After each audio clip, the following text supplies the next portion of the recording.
আল্লাহ বলতেছেন, ও বান্দা, আমি যখন জাহান্নাম বানাইছি, মুসনাদ আহমদের হাদিস, আমি যখন জান্নাত বানাইছি, জান্নাত আর জাহান্নামের মাঝে একটু অহংকার প্রকাশ পাইছে। কি প্রকাশ পাইছে? আল্লাহ সব সইতে পারে, কিন্তু অহংকার সইতে পারে না। তো জাহান্নাম বলতেছে, মালিক, যত পাপী আছে, যত অপরাধী আছে, কত ঘুষখোর আছে, সুদখোর আছে, পয়সাওয়ালা আছে, ধনী আছে, এমপি আছে, মন্ত্রী আছে, রাষ্ট্রপতি আছে, সবগুলারে জাহান্নামে দিয়ে দাও।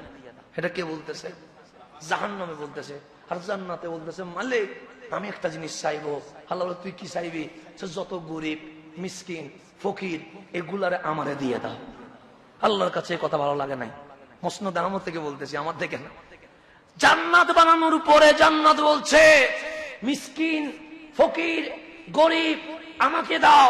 আর জাহান্নাম বলছে, যত ধনী, শিল্পপতি, কোটিপতি, ক্ষমতাওয়ালা, সুদখোর, ঘুষখোর, জেনাকারী, হানাহানি, খুনি, সবগুলারে আমারে দিয়ে দাও। তো আমার রাসূল বলছে, যখন জান্নাত জাহান্নাম এই কথা বলছে, আর আমরা বলছি, ইন্না হুদনা ইলাইকা, মালিক আমরা তোমার দিকে চলে এসেছি। আর জাহান্নাম বলছে, মালিক ওকে আমাকে দিয়ে দাও। আল্লাহ কলা, আল্লাহ বলে, জাহান্নাম শোন, আযাবি উসিবু বিহি মান আশা, আমি যাকে ইচ্ছা তাকে আযাব দিব। তোর কথাই আমি কাউরে জাহান্নাম দিব না। তোর কথা আমি কাউরে জাহান্নামের কথাই যদি জাহান্নাম দে, একজনও জান্নাত যেতে পারবো না। জাহান্নাম যেভাবে ডিমান্ড করছে কার কাছে, সেইভাবে যদি আল্লাহ জাহান্নামে দেওয়া শুরু করে, না ইমাম সাহেবে যাইতে পারবে, না খতিব সাহেবে যাইতে পারবে। তো দুইজনে যখন যাইতে পারবে না, না মুসল্লি যাইতে পারবে। যখন মুসল্লি যাইতে পারবে না, না পরিবার যাইতে পারবে, কেউ তো যাইতে পারবে না। তো সবাই জাহান্নামের দরজার মধ্যে কি ধরতে হবে? সিরিয়াল দিতে। কারণ জাহান্নাম যে ডিমান্ড আল্লাহর কাছে করেছে, অমুকরে দাও, অমুকরে দাও, অমুকরে দাও, অমুকরে দাও।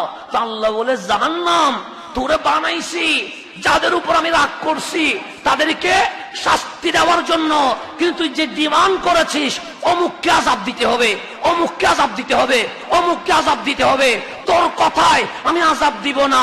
আযাবি উসিবু বিহি মান আশা, আমি যাকে ইচ্ছা করব তাকে আযাব দিব, আর যাকে ইচ্ছা করব বিনা হিসেবে মাফ করে দিয়ে দিব। এরপর জান্নাতকে বলতেছে, জান্নাত তোরে কারে দিতাম? বলছে, মিসকিন, গরিব, ফকির, শুধু এগুলোরে দিবা, বাকি আর কাউরে দিবা না। আর কাউরে দিতে পারবে না, শুধু দিবে কারে? ফকির রে দিবা, মিসকিন রে দিবা, গরিব রে দিবা। তো যদি ফকির, মিসকিন, গরিব রে জান্নাত দে, সভাপতি হিসেবে যাইতে পারবে না? হ্যাঁ, পারবে না।